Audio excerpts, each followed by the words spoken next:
The suitcase hit the pavement so hard that it burst open, scattering Bimbo's few clothes across the busy Lego street like broken dreams. "Don't ever come back here," Teresa screamed from the doorway, her voice cutting through the morning air like a knife. "You are not my child, and you never were." 15-year-old Bimbo stood frozen on the street, watching her stepmother slam the door of the house she had called home for 8 years. The same house where her father had once lifted her on his shoulders. The same house where she had learned to cook, clean, and dream of a better tomorrow. But that was before the accident. Before her father died. Before Teresa showed her true face. A car honked loudly, making Bimbo jump. She quickly gathered her scattered clothes, stuffing them back into the broken suitcase. Her hands shook as she tried to zip it closed, but the zipper was broken, just like everything else in her life. "Move away from the road, child!" shouted a woman selling oranges nearby. "You want to die?" Bimbo looked around. She had nowhere to go. No family. No friends. No money. Just a broken suitcase and the clothes on her back. But here's what Teresa didn't know, and what would change everything in ways no one could imagine. 3 days earlier, Bimbo had found something hidden in her father's old room. Something Teresa had been desperately searching for. A small metal box buried under loose floorboards, containing documents that could destroy Teresa's life forever. And now, as Bimbo walked away from the house with tears streaming down her face, she had no idea that this secret would one day bring Teresa crawling back to her feet, begging for mercy. The first night on the street was the hardest. Bimbo found a spot under a bridge near the market. The concrete was cold and rough against her back. Cars passed overhead, their lights creating moving shadows on the walls. She hugged her suitcase tight, using it as a pillow. She thought about her father. How he used to tell her bedtime stories about princesses who overcame great trials. How he would say, "Bimbo, my dear, you have something special inside you. Never let anyone take that away." Those words felt like lies now. Around midnight, 3 older boys approached her spot under the bridge. "What do we have here?" the tallest one said, grinning. His teeth looked yellow in the streetlight. "A little girl playing house?" Bimbo's heart pounded. She gripped her suitcase tighter. "Please," she whispered. "I don't have anything." "Oh, but you do," another boy said, reaching for her suitcase. "Let's see what treasures you're hiding." Just then, a voice boomed from the darkness. "Hey! Leave that child alone." A large woman appeared, carrying a heavy stick. She was wearing a faded wrapper and had the kind of face that had seen too much trouble but still chose kindness. "Mama Femi," one of the boys said, stepping back. "We were just having fun." "Fun?" Mama Femi raised her stick higher. "You call scaring a child fun? Get out of here before I call the police." The boys ran away, their footsteps echoing under the bridge. Mama Femi walked over to Bimbo, her expression softening. "Are you hurt, child?" Bimbo shook her head, but tears started flowing again. "What's your name?" "Bimbo." "Well, Bimbo, you can't sleep here. It's not safe." Mama Femi looked at the broken suitcase, at Bimbo's torn dress, at the fear in her eyes. "Come. You'll stay with me tonight." I don't have money to pay you." Mama Femi smiled. It was the first genuine smile Bimbo had seen in months. "Child, kindness doesn't cost money. Come." Mama Femi's house was small. Just 2 rooms and a tiny kitchen. But it felt like a palace after sleeping under the bridge. The walls were painted bright yellow, and there were pictures of smiling children everywhere. "Those are all the children I've helped over the years," Mama Femi explained, seeing Bimbo looking at the photos. "Some stayed for days, some for months. All of them found their way eventually." She gave Bimbo a bowl of rice and stew. It was the first real meal Bimbo had eaten in days. "Tell me your story," Mama Femi said, sitting across from her at the small wooden table. Bimbo told her everything. About her father's death 2 years ago. About how Teresa had changed overnight. treating her like a servant instead of a daughter. About the beatings, the hunger, the constant reminders that she was not blood family. About finding the mysterious box in her father's room. About this morning, when Teresa finally threw her out. Mama Femi listened without interrupting. When Bimbo finished, the older woman was quiet for a long moment. "That box you found," she said finally. "Do you still have it?" Bimbo nodded and pulled it from her suitcase. It was small, made of metal, with a simple lock. "Have you opened it?" "No. I was too scared. And I don't have the key." Mama Femi examined the box carefully. "This looks old. Very old. Maybe from your grandfather's time." She handed it back to Bimbo. "Keep it safe. Something tells me it's important." Over the next few weeks, Bimbo settled into a routine at Mama Femi's house. She helped with cooking and cleaning, and in return, Mama Femi gave her food and shelter. But more importantly, she gave her hope. "Every morning, you have a choice," Mama Femi would say as they prepared breakfast together. "You can wake up angry at the world, or you can wake up grateful for a new day. Which one will make you stronger?" Bimbo chose gratitude, even when it was hard. Mama Femi also insisted that Bimbo continue her education. She found a school that would accept her without full fees, and Bimbo worked extra hard to prove herself worthy of the chance. "Education is the only thing no one can take away from you," Mama Femi said. "Not your stepmother, not poverty, not anyone. Once it's in your head, it's yours forever." At school, Bimbo met other students from wealthy families. Their uniforms were always perfect, their shoes always shiny. They carried branded bags and had drivers waiting to pick them up. Bimbo's uniform was second-hand, bought from the market. Her shoes had holes that she covered with tape. She walked to and from school every day. Some students made fun of her. "Look, it's the charity case," a girl named Rita would whisper loud enough for everyone to hear. "I heard she lives with some old woman who takes in strays." But Bimbo had learned something from Mama Femi. Other people's words only have the power you give them. If you don't accept their opinion, it can't hurt you. So Bimbo focused on her studies instead of the whispers. She read every book she could find. She asked questions in every class. She stayed after school to help teachers with extra work, just to learn more. Her favorite subject was business studies. The teacher, Mr. Johnson, noticed her passion. "Bimbo," he said one day after class, "you have a natural understanding of how business works. Have you ever thought about starting something of your own?" "Me?" Bimbo laughed. "I don't have any money." "The best businesses don't start with money," Mr. Johnson said. "They start with ideas. And you have plenty of those." He was right. Bimbo had noticed things. Like how students at school were always hungry between classes but had nowhere to buy snacks nearby. Like how Mama Femi's neighbors needed help with small tasks but didn't know who to ask. What if I started small? Bimbo asked herself that night, staring at the ceiling in Mama Femi's spare room. The next day, she used her lunch money to buy ground nuts from the market. She packaged them in small portions and sold them to students for a small profit. Within a week, she was making enough money to buy more ground nuts and still have lunch. "Smart girl," Mama Femi said when Bimbo showed her the profit. "But be careful. Success can make people jealous." She was right about that too. Rita and her friends noticed that Bimbo was making money. They started spreading rumors. "She's probably stealing," Rita told anyone who would listen. How else could a charity case like her afford to start a business? The rumors reached the principal's office.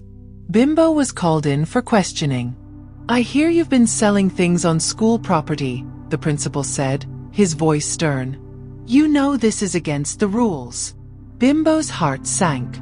"Sir, I was just trying to help my fellow students. They were hungry and I don't want to hear excuses. You will stop this immediately, or face suspension." That night, Bimbo cried herself to sleep. It felt like every time she tried to climb up, someone pushed her back down. But Mama Femi had other ideas. "You know what your problem is?" she said the next morning over breakfast. "You're thinking too small." "What do you mean?" "You're trying to fit into their world, playing by their rules. But what if you created your own world? Your own rules?" Mama Femi had a friend who owned a small shop near the school. She arranged for Bimbo to sell her snacks there instead of on school property. "Now you're not breaking any school rules," Mama Femi explained. "And students can still buy from you." The plan worked perfectly. Soon, Bimbo was making more money than ever. She started selling other things too: pen, notebooks, small items students needed. But the real breakthrough came 3 months later. Mr. Johnson announced a business plan competition.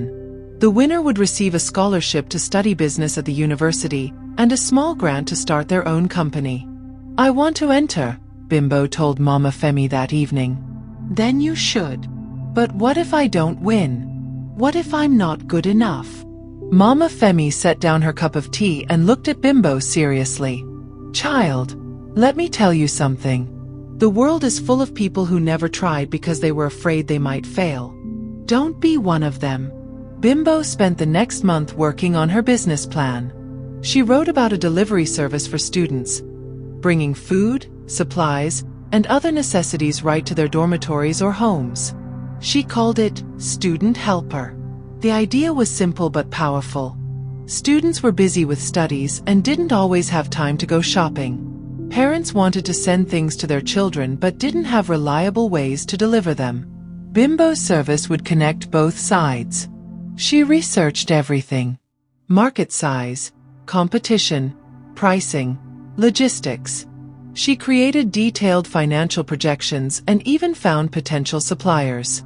On the day of the presentation, Bimbo was nervous.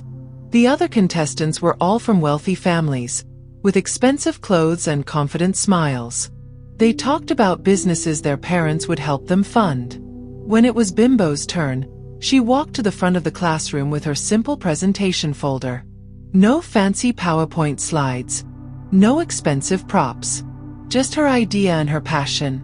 She spoke from her heart about understanding struggle, about seeing opportunities where others saw problems, about turning challenges into stepping stones. "My business isn't just about making money," she said, looking directly at the judges. "It's about helping people. When you help others succeed, your own success follows naturally." The room was quiet when she finished. Some students looked impressed. Others looked skeptical. The results would be announced the following week. That week felt like the longest of Bimbo's life. She continued her small business, went to classes, helped Mama Femi around the house. But her mind kept wandering to the competition. Finally, the day came. All the contestants were called to the school auditorium. The principal stood on stage with a sealed envelope. "This year's competition was particularly strong," he began. "All the participants showed creativity and business insight. However, one presentation stood out for its depth of research, practical feasibility, and genuine understanding of market needs." Bimbo held her breath. The winner of this year's business plan competition is... Time seemed to freeze. Bimbo could hear her own heartbeat in the silence. Bimbo Adeyemi. The applause that followed sounded like thunder in Bimbo's ears. She couldn't believe it. She had won. She had actually won. But as she walked to the stage to accept her prize, she saw Rita and her friends in the audience. They weren't clapping. They looked angry, jealous, and something else. Something dangerous. And that's when Bimbo realized that winning the competition was just the beginning. The real challenges were about to start. Because success, as Mama Femi had warned her, can make people do terrible things. 3 days after the competition, Bimbo's world turned upside down again. She arrived at school to find a crowd gathered around the notice board. Students were reading something and pointing at her as she walked by. Her stomach dropped. There, pinned to the board, was a letter addressed to the principal. It was signed by a concerned parent, and it made terrible accusations against Bimbo. The letter claimed that she had cheated in the competition, that she had stolen her business idea from another student, that she was using her sad story to manipulate the judges. It even questioned whether she was really as poor as she claimed. "Is it true?" asked Janet, one of the few students who had always been kind to Bimbo. "Of course it's not true," Bimbo said, but she could see doubt in Janet's eyes. By lunchtime, the rumors had spread throughout the entire school. Teachers looked at her suspiciously. Students whispered when she passed by. Even Mr. Johnson seemed unsure when she tried to talk to him. "I think it's best if you stay home for a few days," the principal told her that afternoon, "until we can investigate these accusations properly." Bimbo walked home in tears. All her hard work, all her dreams, crashing down because of lies and jealousy. Who would do something like this? Mama Femi asked after Bimbo told her what happened. "I think I know," Bimbo said quietly. She told Mama Femi about Rita and her friends, about their jealousy, about the look in their eyes at the award ceremony. "But how can I prove it? It's my word against theirs, and they come from rich families." Mama Femi was quiet for a long moment.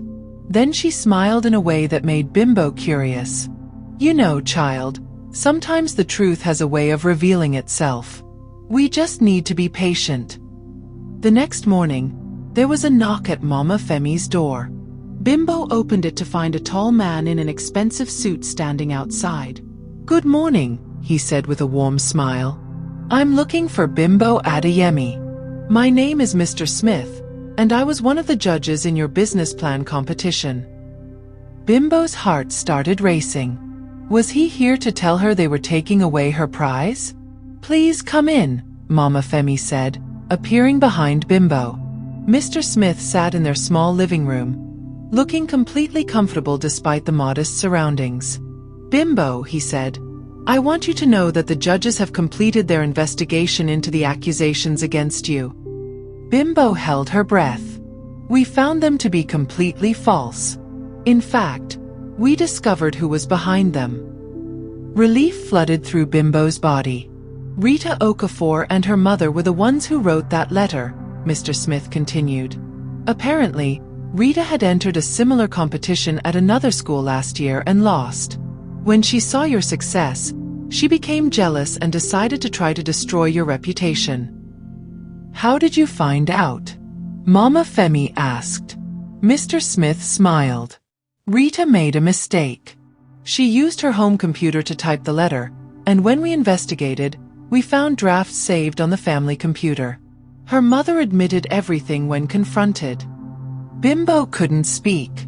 She was overwhelmed with emotion, relief, anger, gratitude, hope, all mixed together. "But that's not why I'm really here," Mr. Smith continued. "You see, I was so impressed by your business plan that I want to offer you something beyond the competition prize." He reached into his briefcase and pulled out a folder. "I own a chain of businesses across Lagos. I've been looking for a young, talented person to mentor and eventually partner with. Your presentation showed me exactly the kind of thinking I've been searching for." Bimbo looked at Mama Femi, who was smiling proudly. "What exactly are you offering?" Mama Femi asked. "Full university scholarship, paid internship at my company during holidays, and when she graduates, a position as junior partner in a new venture will start together.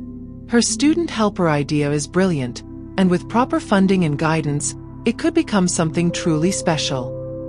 Bimbo felt like she was dreaming. Just yesterday, she thought her future was ruined. Now, a successful businessman was offering her opportunities she had never even imagined. "There's just one thing," Mr. Smith said. "I'll need to meet with your parents or guardians to discuss the details and get their consent." Bimbo's smile faded. I don't have parents. My father died, and my stepmother threw me out. Mama Femi has been taking care of me, but she's not my legal guardian." Mr. Smith looked thoughtful. "I see. Well, we'll need to sort out the legal aspects, but that shouldn't be a problem. Over the next few weeks, Mr. Smith worked with lawyers to arrange for Mama Femi to become Bimbo's legal guardian. During this time, he also spent hours talking with Bimbo about business, life, and dreams. "You have something rare," he told her one afternoon as they sat in his office overlooking Lagos. "Most people see problems and complain. You see problems and create solutions. That's the mindset of a true entrepreneur." As the paperwork was being finalized, Bimbo remembered the metal box she had found in her father's room. She had kept it safe all these months but still hadn't opened it. "Mama Femi," she said one evening, "I think it's time to see what's in my father's box." They took it to a locksmith, who opened it carefully. Inside were documents that made both women gasp. Property deeds, bank statements, insurance papers, and a will. Bimbo's father had been much wealthier than she ever knew. He had owned several properties around Lagos, had a substantial bank account, and had left everything to his daughter. The will was legally valid and properly witnessed. But there was more. A letter addressed to Bimbo, written in her father's handwriting. "My dear daughter," it read, "if you are reading this, then I am no longer with you. I'm sorry for that. I hope Teresa has treated you well, but I fear she may not. If she has hurt you, remember this. You are stronger than any pain others can cause you. I have left you everything I own because I believe in your future. Use these resources not just for yourself, but to help others as you have been helped. And remember, no matter what anyone tells you, you are worthy of love, success, and happiness. Your loving father." Bimbo cried as she read it. All these years, she had thought her father left her with nothing. Instead, he had given her everything. But the biggest shock was still to come. According to the documents, the house Teresa lived in, the house she had thrown Bimbo out of, actually belonged to Bimbo. Teresa had been living there illegally, pretending to own it. "What do you want to do about this?" Mama Femi asked. Bimbo thought for a long moment. She could have Teresa arrested for fraud. She could throw her stepmother out on the street the same way Teresa had thrown her out. She could make her suffer. But then she remembered her father's words about helping others as she had been helped. "I want to see her," Bimbo said. "But not yet. First, let me build the life my father dreamed for me. Then when I'm strong enough, I'll face her." And that's exactly what she did. Over the next few months, Bimbo's life transformed completely. She moved into a nice apartment, paid for with money from her father's accounts, started university with Mr. Smith's scholarship, and began developing her business with his mentorship. The student helper service launched successfully, starting small but growing quickly. Bimbo hired other young people from difficult backgrounds, giving them the same kind of opportunity she had received. She also set up a foundation with some of her father's money, helping homeless children and funding education for those who couldn't afford it. But she never forgot the lessons she learned during her hardest times. She remained humble, kind, and grateful for every opportunity. Mama Femi remained in her life too, not just as a guardian but as a mother figure and closest advisor. "You've grown so much," Mama Femi said one day as they watched Bimbo's delivery trucks driving through the streets of Lagos. "But you're still the same good-hearted girl I found under that bridge." "That's because you taught me that success should never change who you are inside," Bimbo replied. As her business grew and her success became known throughout Lagos, Bimbo knew it was only a matter of time before Teresa heard about it. And she was right. But when that confrontation finally came, it would be nothing like what anyone expected. Because the girl Teresa had thrown away like trash had become a woman who understood something powerful. The best revenge isn't hurting those who hurt you. It's becoming so successful that their hate can't touch you anymore. And Bimbo was about to prove just how powerful that kind of strength could be. 2 years later, Teresa was struggling to pay for groceries. The woman who had once lived in luxury, throwing out her stepdaughter like garbage, now counted every coin before buying rice. Her expensive clothes had been sold. Her jewelry was gone. The car she had been so proud of was repossessed months ago. She stood in line at the small market near her tiny apartment, holding a crumpled 20 naira note, when she heard a familiar voice on the radio. And tonight on Lagos Business Hour, we're joined by one of the city's most inspiring young entrepreneurs, Bimbo Adeyemi, founder of Student Helper Services and the Bright Future Foundation. Teresa's blood turned cold. She grabbed the radio from the shop counter, turning up the volume. At just 18 years old, Miss Adeyemi has built a business empire worth millions while helping thousands of disadvantaged children get education and opportunities. The shop owner tried to take back his radio, but Teresa held on tight, listening in shock. Miss Adeyemi, you came from very humble beginnings. Can you tell us about your journey? Bimbo's voice came through clearly, confident and warm. My father died when I was young, and I faced many challenges. I was even homeless for a while. But I learned that every setback is actually a setup for a comeback. The people who tried to break me actually made me stronger. Teresa's hands started shaking. This couldn't be the same girl she had thrown out.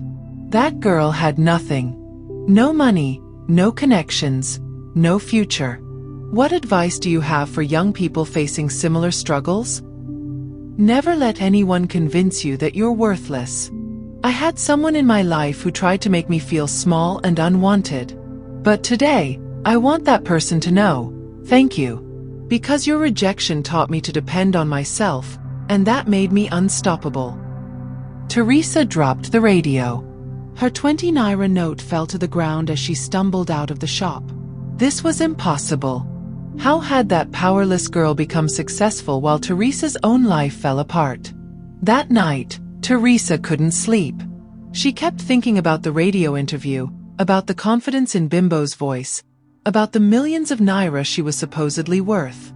The next morning, she made a decision that would change everything. She would find Bimbo and demand her share. After all, she had raised that girl for years. She deserved something for all the food she had given her, the roof she had provided. It took Teresa 3 days to find Bimbo's office address. The Student Helper Services building was modern and impressive, with glass windows and the company logo prominently displayed. Teresa dressed in her best remaining outfit and practiced her speech.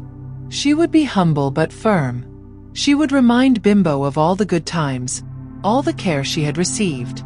But when she walked into the building, she wasn't prepared for what she saw. The reception area was filled with young people. Students picking up packages, delivery workers getting assignments, teenagers in school uniforms talking excitedly about internship programs. And there, in the center of it all, was Bimbo. She was wearing a beautiful business suit, her hair styled professionally, speaking confidently to a group of employees. She looked nothing like the broken girl Teresa remembered. Teresa stood frozen in the doorway, suddenly unsure of herself. Then Bimbo looked up and saw her. For a moment, neither woman moved. The busy office seemed to go quiet around them. Bimbo excused herself from her meeting and walked over slowly. "Hello, Teresa," she said calmly. "I was wondering when you would come. You were expecting me? I've been expecting you for months. Please come to my office." Bimbo led Teresa through the bustling workspace to a corner office with floor-to-ceiling windows overlooking Lagos. The office was elegant but not flashy, with photos of Bimbo receiving awards and helping children. "Sit down," Bimbo said, settling behind her large desk. "You look well." It was a lie, and they both knew it. Teresa looked tired, thin, and desperate. "Bimbo," Teresa began, using the sweet voice she used to fake when she wanted something. "I'm so proud of what you've accomplished. I always knew you had potential." Bimbo just looked at her silently. "I've been going through some difficult times lately," Teresa continued. "And I thought, since we're family, maybe you could help me out. Just a small loan. I helped raise you after all." "Help you out?" Bimbo repeated slowly. "Yes, just until I get back on my feet. You know, blood is thicker than water, and even though you weren't my biological daughter, I treated you like my own." That's when Bimbo started laughing. Not a happy laugh, but a bitter, knowing laugh that made Teresa uncomfortable. You treated me like your own? Bimbo stood up and walked to the window. Teresa, let me tell you what I remember about how you treated me. She turned around, and Teresa saw something in her eyes that hadn't been there years ago. Strength, power, control. I remember being locked out of the house in the rain because I came home 5 minutes late from school. I remember eating leftover scraps while you ate full meals. I remember being slapped for asking about my father's things. I remember you telling me every day that I was worthless, unwanted, a burden. Teresa's fake smile was slipping. Bimbo, you're exaggerating. I was young, I was grieving your father. And I remember, Bimbo continued, her voice getting stronger, the day you threw my clothes into the street and told me never to come back. Do you remember that day, Teresa? That was different. You were ungrateful, you. I was 15 years old. I was grieving my father too. And you threw me away like trash. The office fell silent. Teresa could hear her own heartbeat. But you know what? Bimbo sat back down, her voice becoming calm again. I want to thank you for that day. Teresa looked confused. Thank me? Yes. Because that day, you did me the biggest favor of my life. You showed me that the only person I could count on was myself. You taught me that people will try to break you, but you don't have to stay broken. Bimbo opened a drawer in her desk and pulled out a folder. You want to know something interesting? I own the house you threw me out of. I've owned it for 2 years now. Teresa's face went white. What? My father left it to me in his will, along with 3 other properties, 2 bank accounts, and a substantial life insurance policy. You've been living in my house illegally for the past 2 years. That's impossible. David left everything to me.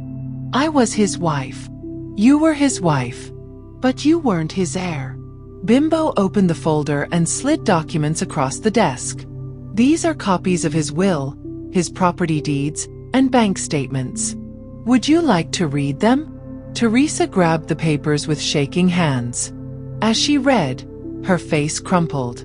This can't be legal. I'll fight this in court. With what money? Bimbo asked quietly. You can barely afford groceries. And besides, these documents have been validated by 3 different lawyers. Everything is legal and final. Teresa started crying. Not the fake tears she used to manipulate people, but real, desperate tears. Please, Bimbo. I have nowhere else to go. I lost my job months ago. I spent all my savings. I'm about to be evicted from the small place I'm renting. Please, just let me stay in the house until I figure things out. Bimbo watched her stepmother break down completely. Part of her felt satisfied seeing the woman who had caused her so much pain now begging for help. But there was another part of her, the part that Mama Femi had taught to choose kindness over revenge. Teresa, she said finally, I could throw you out on the street right now. The same way you threw me out. I could call the police and have you arrested for fraud. I could make sure you never find work in this city again. Teresa looked up hopefully. But you won't. I'm not going to do any of those things. Not because you deserve mercy, but because I'm not you. Bimbo stood up again and walked around her desk. Here's what's going to happen. You can stay in the house for 3 more months. During those 3 months, you will work for my foundation, helping other children who have been abandoned or mistreated. You will see what real kindness looks like. You will learn how to help instead of hurt. Teresa looked confused. You're giving me a job? I'm giving you a chance to become a better person. After 3 months, if you've proven that you can change, I'll help you find your own place and your own job. If you haven't changed, you're on your own. And if I refuse? Then you leave my house today, and you never contact me again. Teresa wiped her tears. She had expected Bimbo to either throw her out immediately or welcome her back with forgiveness. She hadn't expected this. Why are you doing this? she asked. Bimbo thought of Mama Femi, of Mr. Smith, of all the people who had shown her kindness when they didn't have to. Because someone once told me that the best way to defeat your enemies is to turn them into friends. And because broken people break other people. Maybe it's time for you to heal too. 3 months later, Teresa was a different person. She woke up every morning at 6 a.m. to help prepare breakfast for the children at Bimbo's foundation. She had learned their names, their stories, their dreams. She had seen how Bimbo treated each child with respect and love, never making them feel unwanted or burdensome. Working with these children had shown Teresa something about herself that she didn't like. She saw her own anger, her own bitterness, her own hurt reflected in some of their faces. And she began to understand how her pain had turned into cruelty. On the last day of her 3 months, Teresa asked to speak with Bimbo privately. "I want to tell you something," Teresa said, sitting in Bimbo's office again. But this time, she wasn't begging. She was different. Calmer. Humbler. "I was jealous of you," she admitted. "From the day I married your father, I was jealous of how much he loved you. You were this bright, happy child, and I felt like he would never love me the way he loved you." Bimbo listened without interrupting. "When he died, I was angry at God, angry at life, and I took it out on you. I convinced myself that you were the reason I was unhappy. But watching you these past 3 months, seeing how you treat people, seeing the love you show to children who have nothing, I realize now that the problem was never you. It was me." Teresa's voice broke. "I was broken, and I tried to break you too. I'm so sorry, Bimbo. I'm sorry for every cruel word, every slap, every night you went to bed hungry because of me. I'm sorry for throwing you out. I'm sorry for wasting years of your life that should have been filled with love." For the first time since that day under the bridge, Bimbo felt tears in her eyes. But these weren't tears of pain. They were tears of closure. "Thank you for saying that," she said softly. "That means more to me than you know. I don't expect you to forgive me. I just wanted you to know that I understand now how wrong I was. And I want you to know that your father would be so proud of the woman you've become." They sat in silence for a moment. Then Bimbo opened her desk drawer and pulled out a small envelope. "I have something for you," she said.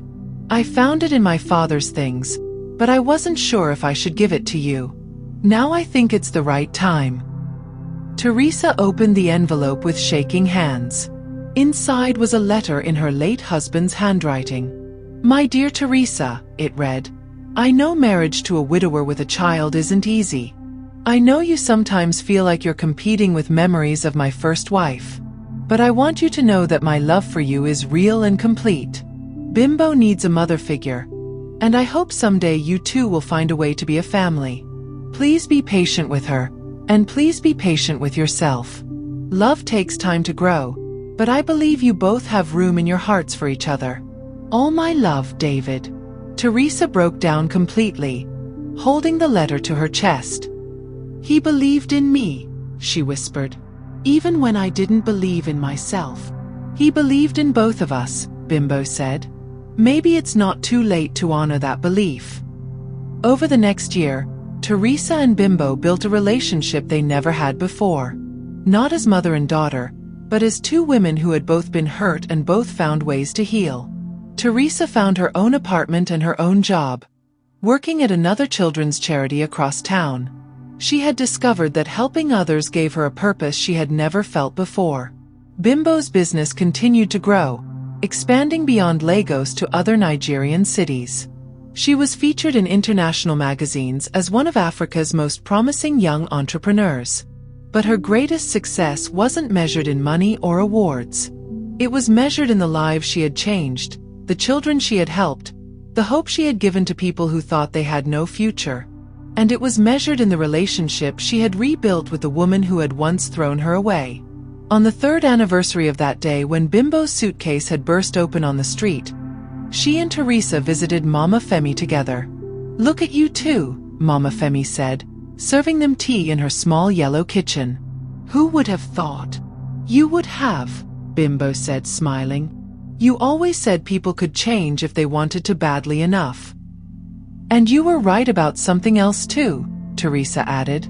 You said that the best revenge isn't hurting those who hurt you. It's becoming so successful that their hate can't touch you anymore. But that's not the best part, Bimbo said. The best part is when success gives you the power to help others heal too. As the sun set over Lagos, 3 women sat together sharing stories and laughter. One who had learned to choose kindness over bitterness. One who had learned that it's never too late to change. And one who had taught them both that love is stronger than hate. The girl who had been thrown away like trash had not only survived, she had thrived.